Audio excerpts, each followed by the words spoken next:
नमस्कार साथियों, जय पीएससी एकेडमी के ऑनलाइन यूट्यूब चैनल पे आपका स्वागत है। जैसा कि आपको पता होगा, अभी आगामी जो संडे हैं, सैटरडे हैं, उस दिन हमारा जो लास्ट सेशन का ना, जिसमें हम लोग पढ़े थे कि आय बाय भर्ती, मतलब सारे के सारे भर्ती में से अंतिम चरण, इसके बाद अभी नोटिफिकेशन नहीं है, तो उसके लिए आप अंतिम रूप से जुड़ जाइए। एकदम अंतिम है, संडे के बाद हो सकता है रेस्ट करने को भी मिल जाए। छात्रावास अधीक्षक आने वाले हैं, लेकिन कब आने वाले एग्जैक्टली अभी डेट नहीं है, तो एक दो दिन रेस्ट कर सकते हैं, लेकिन अभी तक के आपको रेस्ट करने की अनुमति नहीं दे सकते। तो अभी आपका जो एग्जाम है LOI का, उसके हमने क्या किया, कुछ हमारे प्रैक्टिस सेट लेके आए हुए हैं 20 क्वेश्चन का, ठीक है। उससे आप देख सकते हैं, क्या पता इससे डायरेक्ट क्वेश्चन आ सके हैं, ठीक है। 2023 LOI लेबर इंस्पेक्टर भर्ती, ठीक है। CG प्रैक्टिस सेट है पहला। मजदूरी अधिनियम 1936, क्या क्या पढ़ना है आपको मैं बता देता हूँ। इस कानून में 5 चीज़ों को दिया हुआ है, 5 से 7 चीज़ों को। इंपॉर्टेंट है आपका मजदूरी अधिनियम 1936, ठीक है। न्यूनतम मजदूरी अधिनियम 1948 है, ठीक है। प्रसूता महिला अधिनियम 1961 है, ओके। उसके बाद बाल श्रम अधिनियम है 1986 का, ठीक है, ये हो जाएगा।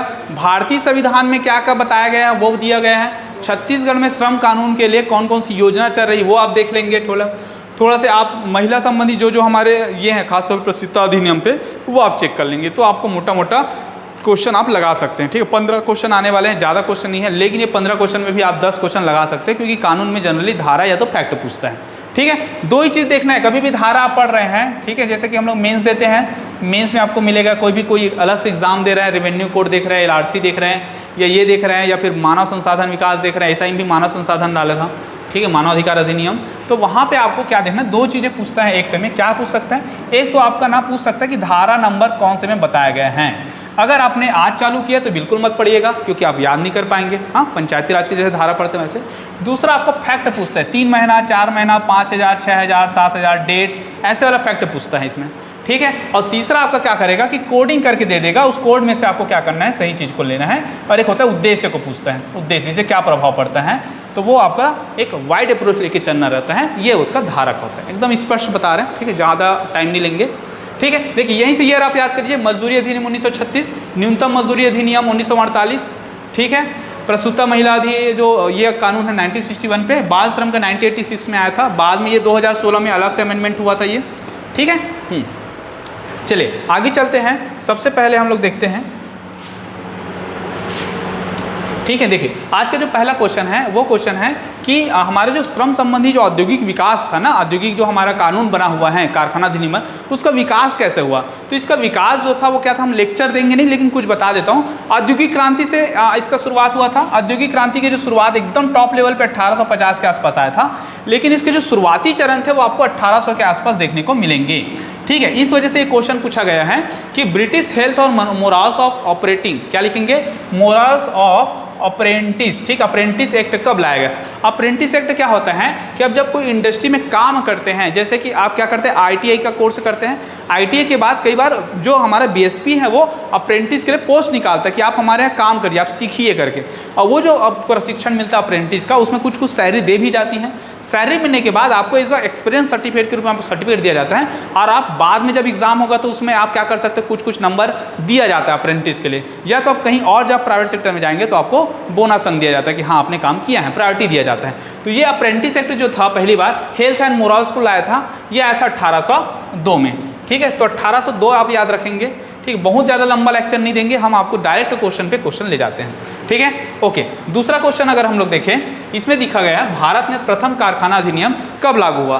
तो भारत में प्रथम कारखाना अधिनियम कब लागू हुआ, तो आपको याद होगा, जब मॉडर्न हिस्ट्री अगर बच्चे लोग ने पढ़ा होगा तो 1800, ठीक है, देखो 1880 से 84, ठीक है, 84 से लेके क्या हो जाएगा, 88 हो जाएगा। तो 1880 से 84 में कौन था, हमारा लॉर्ड रिपन था। लॉर्ड रिपन को भारत की इतिहास में, ठीक है, लोक प्रशासन का जनक कहा जाता है, ठीक है। मतलब लोक प्रशासन बोलता हूँ, मतलब क्या होता है, स्थानीय स्वशासन के जनक कहा जाता है। लोकल एडमिनिस्ट्रेशन पे बहुत ज़्यादा काम किया है, जनसंख्या को कंटिन्यू करने पे बहुत ज़्यादा काम किया हुआ है, ठीक है। इल्बर्ट बिल विवाद को सुलझाया, जिससे बाकी भारतीय जज भी क्या कर सकते हैं, उनके विवादों को सुन सकते हैं। मतलब कहीं ना कहीं एक अच्छा लोक प्रशासक रहा है ये। तो ये सारा चीज़ें इन्होंने पहला कारखाना अधिनियम भी लाया, जिसमें बोला गया कि 8 घंटे से ज़्यादा काम नहीं करना है करके, ठीक है।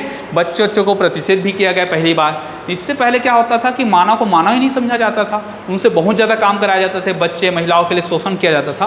तो ये कारखाना जो रेगुलेशंस आया उससे क्या हुआ, सुधार हुआ। तो इसका डेफिनेटली आंसर क्या हो जाएगा, 1881, क्योंकि रिपन के समय आया था। ठीक है। 1901 में कौन था, कर्जन था। तो आपको कौन कौन था, 1891 में कौन था, लॉर्ड कॉर्नवालिस था। 1911 में कौन था। तो आपको कौन से समय क्या था थोड़ा से लेके चलना है। ओके ठीक है। चलिए तीसरा क्वेश्चन हम लोग चलते हैं, अक्टूबर क्रांति कहाँ हुई थी। अक्टूबर क्रांति क्या होती है याद रखना। देखो एक हम लोग भारतीय इतिहास में पढ़ते हैं, क्या पढ़ते हैं, अगस्त क्रांति पढ़ते हैं। क्या पढ़ते हैं, अगस्त क्रांति। ये एक्चुअली हम लोग 8 अगस्त को बोलते हैं, जिस दिन हमारा क्या हुआ था, भारत छोड़ो आंदोलन चालू हुआ था, फ्री इंडिया मूवमेंट। और भारत छोड़ो आंदोलन गांधी जी ने शुरुआत किया था। ऐसे ही अक्टूबर रशिया में हुआ था। ठीक है, अक्टूबर क्रांति करके, ये आपको याद रखना है। ठीक है, अक्टूबर क्रांति। ठीक ओके। जैसे रूस की क्रांति है 1917 के आसपास था।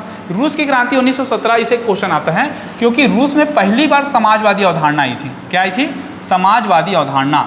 ठीक है, समाजवादी सरकार की स्थापना हो रही, जहाँ पे हम क्या कर रहे हैं, पूंजीपतियों का हम क्या कर रहे हैं, वहाँ से हम हटा के सरकार को ज़्यादा प्रायोरिटी दे रहे हैं 1917 के आसपास में। ठीक है, और वहीं से कहीं ना कहीं यूएसएसआर का गठन को भी प्राथमिकता मिलता है कि हाँ एक बड़ा राज्य अब बनने वाला है रशिया, क्योंकि पहली अवेयरनेस समाजवादी के प्रति यहीं आई थी। इस वजह से इस क्वेश्चन को पूछा गया था 1917 की रूस की क्रांति को। ठीक है, फ्रांस में भी आई थी। फ्रांस की क्रांति कब आई थी, 1789 में आई थी। ठीक है, 1789 में आई थी। स्वतंत्रता, समानता, बंधुत्व का नारा। अमेरिका में भी हुआ था। ठीक है, तो अमेरिका में हम लोग बात करें जैसे एक 1691 का हम लोग देखते हैं, 1791 का बिल ऑफ राइट्स देखते हैं, ये इंपॉर्टेंट था इसके लिए। ठीक है, जैसे जर्मनी का एकीकरण कब हुआ था। तो ऐसे कुछ कुछ बेसिक क्वेश्चन है जो मजदूरों के लिए बहुत इंपॉर्टेंट है, क्योंकि समाजवादी बना तो कहीं ना कहीं क्या हुआ, यहाँ से हम मजदूर वर्ग को क्या किए, प्राथमिकता देना चालू किए थे। ठीक है, ये आपको याद रखना है। चलिए चौथा क्वेश्चन देखते हैं, अंतर्राष्ट्रीय श्रम संगठन का मुख्यालय क्वेश्चन है। तो ये बहुत इजी क्वेश्चन है, इसका आंसर क्या हो जाएगा, जिनेवा। ठीक है, जिनेवा। जिनेवा याद रखेंगे, स्विट्जरलैंड में है ना। ठीक है, स्विट्जरलैंड में है। जिनेवा कहाँ है, स्विट्जरलैंड में। कई बच्चे ऐसे कोड करते हैं, जैसे कि मेरे को एक कोड याद आ रहा है, HTML। HTML क्या बोलेंगे, देखिए WHO, WTO, ठीक है, WMO और ILO, चारों का जो मुख्यालय है कहाँ पर है, जिनेवा पे है। ठीक है, WHO क्या होता है, विश्व स्वास्थ्य संगठन, हेल्थ ऑर्गेनाइजेशन। WTO क्या होता है, वर्ल्ड ट्रेड ऑर्गेनाइजेशन, व्यापार संगठन। ठीक है, और WMO क्या होता है, मौसम संगठन होता है, मौसम के बारे में ये देखता है। ठीक है, और ILO क्या होता है, ये होता है आपका labour organisation, international labour organisation, जिसे हम श्रम संगठन कहते हैं। इसका मुख्यालय जिनेवा में है, आपको याद रखना है। वाशिंगटन DC, अगर आपको पूछेगा IMF का मुख्यालय कहाँ है या वर्ल्ड बैंक का मुख्यालय कहाँ है, तो आप ये लगाएंगे। ठीक है ओके। ग्लासगो में भी हाल ही में कॉमनवेल्थ हुआ था, तो आपको ऐसे कुछ कुछ चीज़ों का बेसिक पता होना चाहिए कहाँ का मुख्यालय है। ठीक है, आगे अंतर्राष्ट्रीय श्रम संगठन की स्थापना कब हुई ना। तो अंतर्राष्ट्रीय श्रम संगठन की स्थापना हुई थी 11 अप्रैल 1919 को। याद रखेंगे कब हुआ है, 11 अप्रैल 1919 को। ठीक है, 1919 एक्चुअली ये 1910 सही हो सकता है, 1910 सही है। ठीक है, क्योंकि 1910 से बना था। बाद में फिर क्या हुआ, जो श्रम संगठन था ILO था, वो हम लोग राष्ट्र संघ के साथ क्या करती है, मिला दिए थे राष्ट्र संघ के साथ। राष्ट्र संघ जब मिला तो इसके 3 पार्ट बने हुए थे। एक क्या बना था, न्यायालय बना था, अंतर्राष्ट्रीय न्यायालय करके। ठीक है, अंतर्राष्ट्रीय न्यायालय जो अभी भी है। एक बना था इसका ILO का पार्ट बना हुआ था, और एक खुद राष्ट्र संघ था। हालांकि राष्ट्र संघ को जर्मनी ने बहुत ज़्यादा माना नहीं ना, विल्सन की 14 सूत्री कार्यक्रमों से। और जब राष्ट्र संघ क्या हुआ, विघटन हो गया, तो विघटन हो गया तब जाके हमने क्या बनाया, संयुक्त राष्ट्र संघ बनाया। तो राष्ट्र संघ की बातों को कोई नहीं मार रहा था, इसी वजह से सेकेंड वर्ल्ड वार हुआ है। ठीक है, और प्रथम वर्ल्ड वार हुआ था, प्रथम विश्व युद्ध हुआ था, इस वजह से क्या बना था, प्रथम विश्व युद्ध के बाद ही क्या बना था, राष्ट्र संघ बना था। तो आपको कुछ कुछ सेक्शंस को ऐसे लेके चलना है, कब कब क्या क्या हो रहा है करके। ठीक है, तो प्रथम विश्व युद्ध के बाद होगा तो इसका एग्जैक्टली ईयर 1919 आएगा। ठीक है, हो सकता है इसका पहले बना होगा, कुछ देखना पड़ेगा। इस क्वेश्चन को मैं स्किप भी कर सकता हूँ। ठीक है, ओके। चलिए 16 अक्टूबर 1924, 1 कुछ कुछ याद रखेंगे। जैसे 1 मई को क्या मनाते हैं हम लोग, मजदूर दिवस मनाते हैं, कुछ देश इंपॉर्टेंट हो जाते हैं। 16 अक्टूबर को क्या मनाते हैं हम लोग, विश्व खाद्य दिवस मनाते हैं। ईयर में मत जाइएगा, मैं डेट में पूछ रहा हूँ। ठीक है, तो विश्व खाद्य दिवस कब, 16 अक्टूबर। ठीक है, 1 मई क्या है, मजदूर दिवस है।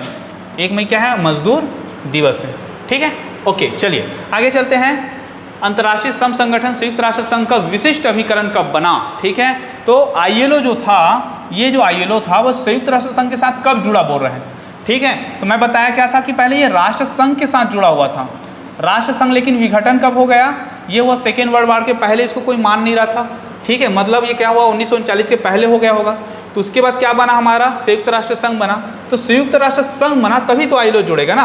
30 वजह से क्या हो जाएगा 1946, क्योंकि संयुक्त राष्ट्र संघ कब बना है सबको याद होगा, 24 अक्टूबर 1945 में बना था, ठीक है। तो आप थोड़ा सा ऐसे जज करके आंसर लेंगे तो आप सही जाएंगे, ठीक है। 1946 में संयुक्त राष्ट्र संघ का विशिष्ट अभिकरण बना हुआ था।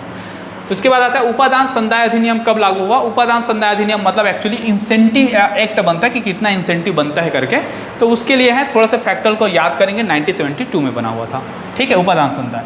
आगे देखते हैं निम्न में से कौन सा सुमेलित नहीं है। आप ऐसे अंडरलाइन करेंगे, ऑफलाइन पेपर दे रहे हैं बहुत सारे बच्चे यहाँ पे गलती करते हैं, ठीक है। ओके चलिए देखिए, न्यूनतम मजदूरी अधिनियम 1948, न्यूनतम मजदूरी अधिनियम, ठीक है, 1948 हो जाएगा, 1948।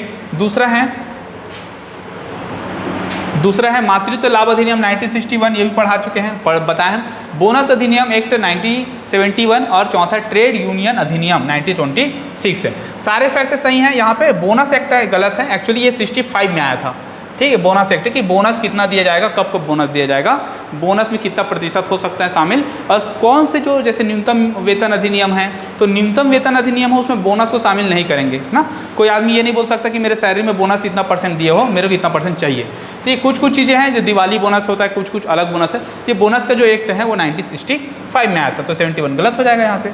आगे 9 नंबर का क्वेश्चन है मातृत्व लाभ अधिनियम 1961 के बारे में बताइए। देखिए पहला, यह सिर्फ सरकारी कार्यालयों में लागू है, एक, ठीक है। कभी भी सिर पाए तो डाउट करो हल्का से, सही में ऐसा है क्या। यह केवल उन्हीं कार्यालयों में लागू है जहां 10 से अधिक कर्मचारी काम करते हैं, ये बिल्कुल सही है, ठीक है। मातृत्व लाभ अधिनियम वही करेंगे जहां 10 से अधिक कर्मचारी काम करते हैं, ठीक है, 10 से अधिक, ओके, 10 से अधिक कर्मचारी काम करते हैं, चलो ठीक है। यह अधिनियम गर्भवती महिला कर्मचारी को मातृत्व अवकाश का अधिकार देता है, ठीक है। तो गर्भवती महिला कर्मचारी को, जैसे कोई महिला एक साल में, जिस साल जैसे कि गर्भवती हुई हैं उस साल अगर वो 80 दिवस काम कर चुकी हैं, ठीक है, 365 दिवस में, तब उसे हम क्या करते हैं, उसको हम मातृत्व अवकाश देते हैं। कितना देते हैं अभी बताऊंगा। तो यहाँ पे सभी सरकारी, केवल सिर्फ सरकारी कार्यालय में लागू क्या, नहीं, ये सरकारी के साथ साथ अर्थशासकीय हो गया, ठीक है, अशासकीय हो गया, ये सभी जगह क्या होता है, लागू होता है, ठीक है। भारत में कोई भी कानून बने, खासतौर पे लेबर एक्ट जो बने हैं वो सारे प्राइवेट सेक्टर के लिए भी बने हैं, केवल गवर्नमेंट सेक्टर के लिए नहीं बने। गवर्नमेंट सेक्टर में छुट्टी मिल जाती है, प्राइवेट में नहीं मिल पाता ये, इसी वजह से। आगे, गर्भवती महिला कर्मचारी को कितने सप्ताह का वैतनिक मातृत्व अवकाश प्राप्त करने का अधिकार है। वैतनिक मातृत्व अवकाश कहने का मतलब है कि आपको मातृत्व अवकाश मिलेगा, ठीक है, मैटरनिटी लीव मिलेगा, उस समय आपको सैलरी नहीं काटा जाएगा, ठीक है। तो इसका एग्जैक्टली आंसर है वो 12 सप्ताह है, ठीक है, 12 सप्ताह, ओके। कुछ केस में इसको बढ़ाते हैं, जैसे कि 2 बच्चे हो गया, ठीक है, और 2 से अधिक बच्चे, तीसरा बच्चा हो गया तो 12 सप्ताह करते हैं, लेकिन 2 बच्चे एक साथ होते हैं तो इसको फिर 24 सप्ताह कर देते हैं, ठीक है। तो ये केस भी आपको थोड़ा सा याद रखना, मतलब ऐसे क्वेश्चन आ सकते हैं, ठीक। आगे देखते हैं कार्यस्थल पर महिलाओं का यौन उत्पीड़न अधिनियम कब पारित किया गया था। तो कार्यस्थल पर महिलाओं का यौन उत्पीड़न अधिनियम कब पारित किया गया था बोले, तो इसमें हम देखिए 2007, 2001, 1995, 2013। तो ये एक्चुअली बात कर रहे हैं विशाखा गाइडलाइंस का। कई सारे बच्चे जो इंटरव्यू देते हैं यहाँ पे या कई जगह मेंस टेस्ट लिखते हैं तो इसका बिल्कुल जिक्र करते हैं विशाखा गाइडलाइन में। इसमें बताया गया कि कार्यस्थल पे ऐसे जो संगठन जहाँ पे 10 महिलाओं से अधिक 10 महिलाओं से अधिक मतलब 10 कर्मचारी से अधिक काम करते हैं, वहाँ पे आपको ये गाइडलाइंस पालन करना है, जिसमें आपको यौन उत्पीड़न से संबंधित जैसे कोई एडवाइज़र हो गया, आपको कोई भी आप जैसे कोई सर्विस हो जाएगा, स्पेशल फैसिलिटी हो गया, ठीक है, लेटरिन बाथरूम से लेके बहुत सारे ऐसे नॉर्म्स बनाए हुए हैं। तो वो नॉर्म्स जो है विशाखा गाइडलाइंस कहलाते हैं। और ये कब आया था, 2013 में आया था। इंपॉर्टेंट है, बहुत ज़्यादा इंपॉर्टेंट, ठीक है, कि कार्यस्थल पर महिलाओं का यौन उत्पीड़न अधिनियम कब पारित किया गया था, 2013 में, ठीक है। चलिए 12 क्वेश्चन है। एक कर्मचारी जो एक कार्यालय में 1 वर्ष से अधिक समय से कार्यरत हैं, ठीक है, 1 साल से अधिक काम कर रहे हैं, लेकिन उसके नियोक्ता द्वारा, ठीक है, नियोक्ता मतलब होता है जो उनको जॉब दिया हुआ है, ठीक है, मालिक, समझ जाओ, मोटा मोटा मैनेजर भी हो सकता है। नियोक्ता का मतलब कभी मालिक भी नहीं होता, कभी कभी प्रबंधन को भी नियोक्ता कहा जाता है, क्या कभी कभी ठेकेदार को भी कहा जाता है, ये पूछता है क्वेश्चन, ठीक है, कि नियोक्ता किसे कहेंगे। नियोक्ता हम मालिक को बोल सकते हैं, प्रबंधक को बोल सकते हैं, या हम ठेकेदार को भी बोल सकते हैं, ठीक है। किसी उचित कारण से उसे बर्खास्त कर दिया गया तो इस मामलों को किसके तहत सुलझाया जाएगा। कोई उचित कारण से उसे बर्खास्त करते हैं तो औद्योगिक विवाद अधिनियम 1947, ठीक है। न्यूनतम मजदूरी अधिनियम 1945, ओके। मजदूरी भुगतान अधिनियम 1936 और उपरोक्त में से कोई नहीं, ठीक है। तो इसमें तो हालांकि इसका ईयर ही गलत लिख दिया गया है, लेकिन ये दोनों के तहत नहीं सुलझाया जाता, केवल औद्योगिक विवाद अधिनियम के तहत सुलझाया जाता है। न्यूनतम मजदूरी अधिनियम में देखो पहले क्या होता है, मजदूरी अधिनियम में आया था, मजदूरी भुगतान अधिनियम में ये बोला गया था, जैसे हम लोग देखेंगे कि आपको सपोज दैट जैसे कि 1 महीना के अंतर्गत आपको क्या दिया जाएगा, आपको सैलरी देना पड़ेगा, ठीक है। लेकिन जैसे कि 10,000 से अधिक कर्मचारी वाले हो जाएंगे तो बहुत ज़्यादा पैसे की जरूरत पड़ती है, मान के चलो, ठीक है। मतलब 1,000 से कर दिया था कुछ सेक्शंस पे, यही क्लॉज को थोड़ा थोड़ा देखना है। तो ज़्यादा कर्मचारी होगा तो आपको 10 दिवस बस आपको वेट करना है, लेकिन कर्मचारी कम है तो आपको 7 दिवस के अंदर सैलरी देना है, एक बात है। दूसरा, अगर आपको जॉब से क्या होता है, छुटकारा मिलता है, अचानक से आपको हटा दिया जाता है, तो हटाने में आकस्मिक होते हैं तो मात्र 2 दिवस के अंतर्गत आपको सैलरी देना रहता है, 2 दिवस के अंतर्गत, ठीक है। ये आपको याद रखना है। काम पे नहीं आओगे तो सैलरी जैसे कि उसमें भी काटने के प्रोविज़न होते हैं, लेकिन काम नहीं करोगे तो काट सकते हो, ठीक है। तो कुछ कुछ क्लॉज हैं, बहुत इंटरेस्टिंग क्लॉज है। आई थिंक अगर LOI के भी नहीं पढ़ना है, लेकिन आप कहीं ना कहीं प्राइवेट सेक्टर या गवर्नमेंट सेक्टर में काम करेंगे भविष्य में, तो आपके अपने राइट्स पता होना चाहिए, कर्मचारियों के राइट्स पता होना चाहिए, उसके लिए ये एक तो बहुत ज़्यादा इंपॉर्टेंट है, ठीक है। तो औद्योगिक विवाद अधिनियम 1947 में बताया गया कि उचित कारण से हटाएंगे तो कहाँ सुनवाई करेगा। भारतीय संविधान का कौन सा अनुच्छेद ट्रेड यूनियन बनाने का स्वतंत्रता देता है? देखिए इसमें जैसे कि आर्टिकल 23 और 24 याद रखेंगे, ये आपको बलात् श्रम देता है, मतलब बंधुआ मजदूरी से मुक्ति, और 24 आपका बाल श्रम के लिए दिया जाता है, बाल श्रम से मजदूरी देता है, ठीक है। ये होता है आपका क्या होता है, ये सभी के लिए ना विधि के समक्ष सब समान रहेंगे। और 19(1)(c) देखिए 19(1) क्या करता है, अभिव्यक्ति की स्वतंत्रता देता है, और 19(1)(a), B और C, तो C जो होता है वो क्या करता है ना, C जो होता है ट्रेड बनाने की या संघ बनाने का आपको आज़ादी देता है। इसी के तहत आप संघ बना सकते हैं, इसी के तहत आप राजनीतिक पार्टी बना सकते हो, ठीक है। तो ये चीज़ें आपको याद रखना है, ठीक। आगे देखते हैं, सही कथन का चयन करें। संविधान के अनुच्छेद, ठीक है, कल्पना की गई कि पुरुष और महिलाओं को समान कार्य के लिए, ये एक्चुअली इसमें एक चीज़ें छूटा हुआ है, ये 39 होना चाहिए, ठीक है। पुरुषों और महिलाओं को समान कार्य के लिए समान वेतन मिलना चाहिए। बॉन्डेड लेबर सिस्टम उन्मूलन अधिनियम 1957 में पारित किया गया था। बाल श्रम निषेध और उन्मूलन अधिनियम 1986 में पारित किया गया था, मतलब 79 लिखा हुआ है और ये 57 लिखा हुआ है, तो पहले ही लाइन आपको गलत है। बॉन्डेड लेबर एक्ट जो था वो 1976 में आया था, बंधुआ मजदूरी अधिनियम, तो वो लाइन गलत हो गया। बाल श्रम निषेध 1986 से बता रहा हूँ, तो ये भी गलत हो गया, 79 लिखा हुआ है। और भारतीय संविधान का अनुच्छेद 23 बाल श्रम पर आधारित हैं, ठीक है। तो 23 तो बालात् श्रम पर आधारित है ना, तो बालात् श्रम पर आधारित है ये, जबकि 24 बाल श्रम पर आधारित, तो ये लाइन भी गलत हो गया, तो ये गलत होगा, ये गलत होगा, तो इसका आ जाएगा पॉइंट नंबर 1। 39 जो बोलता है महिला और पुरुषों को समान कार्य के लिए समान वेतन की बात करते हैं, ठीक है। इसके तहत 15 बाल श्रम निषेध और विनियमन अधिनियम 1966 के तहत एक बाल श्रमिक के रूप में पात्र होने के लिए अधिकतम आयु क्या है, तो ये 76 के तहत है ना, याद रखेंगे, ठीक है। बाद में इसमें अमेंडमेंट हुआ था 86 और 2016 करके, ये 14 याद रखेंगे, ठीक, याद रखेंगे 14, ठीक है। आई थिंक ये 86 आएगा या फिर 66 के बाद 86, उसके बाद 2016 आएगा, ठीक है। 14 साल से कम बच्चे को हम बाल श्रम में काउंट करते हैं। कर्मचारी भविष्य निधि योजना का निर्माण किसने किया था? चिकित्सा परिषद ने, ESIC ने, या राज्य सरकार ने, केंद्र सरकार ने? इसका डेफिनेटली आंसर सेंट्रल गवर्नमेंट होगा, क्योंकि जो कर्मचारी भविष्य निधि योजना है ये अभी सेंट्रल गवर्नमेंट के अंदर ही रहता है। ESIC क्या होता है, कई सारे कर्मचारी को पता होगा कि इसमें मेडिकल जो इंप्रूवमेंट होता है, आपके ब्लड रिलेशन, जैसे मम्मी पापा हो गया बच्चे का, आपके सारे मेडिकल जो अलाउंस होते हैं वो आपको इसके तहत छूट मिलता है, बस इसमें कुछ आपके एक EMI के रूप में काटा जाता है आपकी सैलरी से, ठीक है।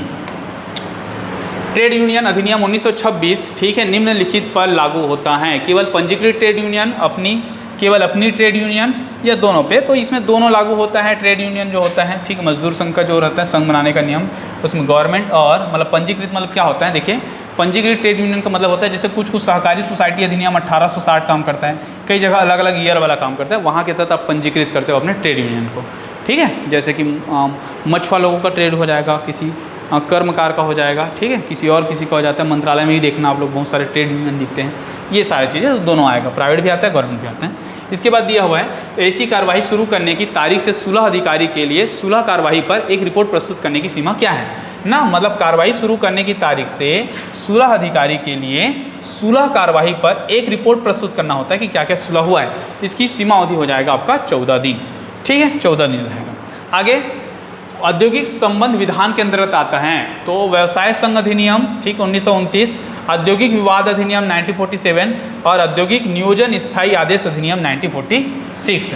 ठीक है, ये तीनों चीज़ें जो आते हैं वो उद्योग से संबंधित विधान हैं। कौन कौन से देखो, व्यवसाय संघ अधिनियम 1929, उद्योग विवाद अधिनियम 1947 ना, इसी के तहत आप क्या कर सकते हो, आकस्मिक रूप से किसी को निकाल सकते हैं और उसका सुनवाई जो होता है इसी के तहत होता है। औद्योगिक नियोजन स्थायी आदेश अधिनियम 1946। ठीक है, तीनों को याद रखेंगे। ओके, इसका आंसर डी। लास्ट क्वेश्चन है अभी सेशन का, भारत में विधि शासन का विकास शुरू हुआ। भारत में विधि शास्त्र का विकास शुरू हुआ। ठीक है, ईस्ट इंडिया कंपनी अधिनियम तथा रॉयल चार्टर से, केवल ईस्ट इंडिया कंपनी अधिनियम से, रेगुलेटिंग एक्ट से। तो भारत में विधि शासन की जो सबसे पहला विकास हुआ था 73 के एक्ट से हुआ था, रेगुलेटिंग एक्ट से। ठीक है, रॉयल चार्टर बाद में आएगा, ईस्ट इंडिया कंपनी का एक्ट पहले बाद में आया था, लेकिन ये कानून बना नहीं था भारत में, क्योंकि भारत के लिए कानून नहीं था। तो रेगुलेटिंग एक्ट 73 में आया था। आपको याद रखेंगे कि वारेन हेस्टिंग इस समय थे। ठीक है, वारेन हेस्टिंग, और उसको जो कंपनी थी ब्रिटिश इंडिया कंपनी, उसको कंट्रोल करने के लिए लाया गया था, जिसमें क्या किया गया था कि कोलकाता के जो गवर्नर हैं ना, कोलकाता के जो गवर्नर हैं उनको बॉम्बे और मद्रास को क्या कर दिया, उसके अंडर में डाल दिया गया था ना। ठीक है, इसी के समय क्या हुआ था, एक हाई कोर्ट बना हुआ था जिसको सुप्रीम कोर्ट बोलते हैं, और जॉर्ज इम्पेज के क्या बने थे, जज बने थे। और इसी के साथ क्या हुआ, इनके जो गवर्नर जनरल होते हैं ना, उसके लिए हमने क्या बनाए थे, अलग से एक सहायता देने के लिए कैबिनेट टाइप से गठन किए थे 4 सदस्य, जिसे हम बोलते हैं कार्यकारिणी परिषद। क्या बोलते हैं, कार्यकारिणी परिषद। ठीक है, चलिए, तो इस प्रकार हम इम्पॉर्टेंट जो क्वेश्चन थे उसको देख लिए। इसको हम कोशिश करेंगे 2-3 दिन और लाने का, जिससे आपके एग्ज़ाम में कहीं ना कहीं आपका क्या हो सके, हेल्प हो सके। ठीक है, हमारे चैनल को और भी हम ऐसे कोई भी एग्ज़ाम आएगा इससे रिलेटेड हम फैक्ट डालते रहेंगे, जैसे छात्रावास अधीक्षक हो गया, कंप्यूटर की क्लासेस हो गया, या और भी जो भी चीज़ें दिखते हैं। जैसे कि आज के नोटिफिकेशन में आपने देखा होगा लगभग 1100 के आसपास हमारा संयुक्त भर्ती के जो पोस्ट है वो देखने को मिल रहे हैं, जो व्यापम लेगा। ठीक है, तो उम्मीद करते हैं आपको वीडियो पसंद आया होगा। ज़्यादा से ज़्यादा लाइक कीजिए, शेयर कीजिए, सब्सक्राइब कीजिए और ज़्यादा से ज़्यादा लोगों तक पहुँचाइए। ओके, धन्यवाद। इसके जो हमारे जो टेलीग्राम हैं उसमें आप लोग जैसे शाम को अपलोड होगा चैनल, तो उस समय हम देख लेंगे कि इसके हम लोग जितने PPT हैं वो हम लोग अपलोड कर देंगे। ठीक है, ओके, थैंक यू।